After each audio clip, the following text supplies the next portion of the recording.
ನಾರಾಯಣೀಯಂ ಅಧ್ಯಾಯ 15 ಕಪಿಲೋಪಾಖ್ಯಾನಂ ಮಾಲಿನಿ ಮತಿರಿಹ ಗುಣಸಕ್ತಾ ಬಂಧಕೃತ್ತೇಶ್ವಸಕ್ತಾ ತ್ವಮೃತಕೃದುಪರುಂಧೆ ಭಕ್ತಿಯೋಗಸ್ತು ಸಕ್ತಿಂ ಮಹದನುಗಮಲಭ್ಯಾ ಭಕ್ತಿರೇವಾತ್ರ ಸಾಧ್ಯ ಕಪಿಲತನುರಿತಿ ತ್ವಂ ದೇವಹೂತ್ಯೈನ್ಯಗಾದೀಃ ಬ್ರಾಜಿಷ್ಣವೇ ನಮಃ ಪ್ರಕೃತಿಮಹದಹಂಕಾರಾಶ್ಚ ಮಾತ್ರಾಶ್ಚ ಭೂತಾನ್ಯಪಿ ಹೃದಪಿ ದಶಾಕ್ಷಿ ಪೂರುಷ ಪಂಚವಿಂಶಃ ಇತಿ ವಿದಿತವಿಭಾಗೋ ಮುಚ್ಯತೆ ಸೌ ಪ್ರಕೃತ್ಯಾ ಕಪಿಲತನುರಿತಿ ತ್ವಂ ದೇವಹೂತ್ಯೈ ನ್ಯಗಾದೀಃ ಭೋಜನಾಯ ನಮಃ प्रकृतिगतगुणौघैर्नाज्यते पूरुषोऽयं यदि तु सजति तस्यां तद्गुणास्तं भजेरन् मदनुभजनतत्त्वालोचनैः साप्यपेयात् कपिलतनुरिति त्वं देवहूत्यै न्यगादीः भोक्त्रे नमः विमलमतिरुपात्यैरासनाद्यैर्मदङ्गं गरुडसमधिरूढं दिव्यभूषायुधाङ्कं रुचितुलिततमालं शीलयेतानुवेलं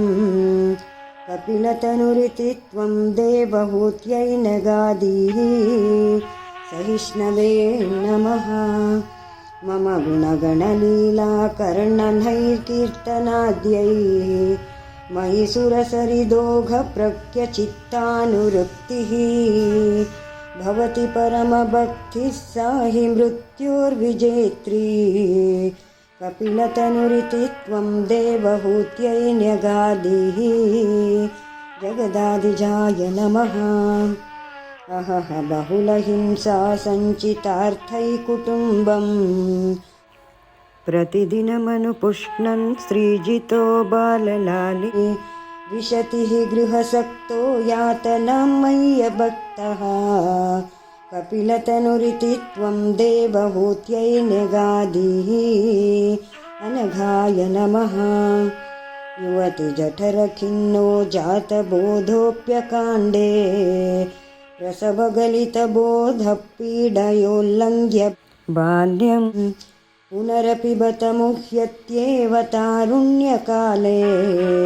कपिलतनुरिति त्वं देवहूत्यै न्यगादीः विजयाय नमः पितृसुरगणयाजी धार्मिको यो गृहस्थः स च निपतति काले दक्षिणाधोपगामी मयि निहितमकामं कर्म तु दत्पथार्थं कपिलतनुरिति त्वं देवहूत्यै न्यगादीः जेत्रे नमः इति सुविदितवेद्यां देवहे देवहूतिं कृतनुतिमनुगृह्य त्वं गतो योगिसङ्गैः विमलमतिरथासौ भक्तियोगेन मुक्ता त्वमपि जनहितार्थं वर्तसे प्रागुदीच्यां विश्वयोनये नमः परम किमु बहुक्त्या त्वत्पदाम्भोजभक्तिं सकलभयविनेत्रीं सर्वकामोपनेत्रीं वदसि खलु दृढं त्वं तद्विधूयामयान्मे गुरुपवनपुरेश त्वय्युपादत्स्वभक्तिं पुनर्वसवे नमः इति 15 दशकं समाप्तं श्रीमद्भागवत तृतीयस्कन्धपरिच्छेदः समाप्तः।